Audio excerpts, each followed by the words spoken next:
Ngayon, para gumawa ng Steam account, i-click ang Create a Free Account. Magpatuloy sa pamamagitan ng pag-type ng iyong Gmail dito at ulitin ito para makumpirma mo ang iyong Gmail.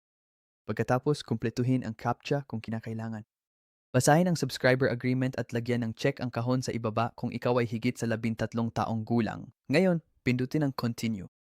Buksan ang iyong Gmail at kumpirmahin ang iyong account sa pamamagitan ng pagpindot sa Verify My Email Address. I-type ang pangalan na gusto mong gamitin sa iyong account kung ito ay available. Pagkatapos, i-type ang iyong password ng 2 beses para makumpirma ito. Pagkatapos, pindutin ang Done. Ngayon dyan matagumpay mo nang nagawa ang account at pindutin ang Continue. Para mag-login, i-type ang iyong pangalan at password. Pagkatapos ay pindutin ang Sign In.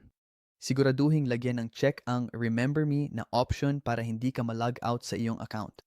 Ngayon, buksan ang iyong Gmail at kunin ang code na ipinadala ng Steam para makapag-login ka. Ngayon na nakalogin ka na sa iyong Steam account, maaari mo nang i-set up ang iyong profile.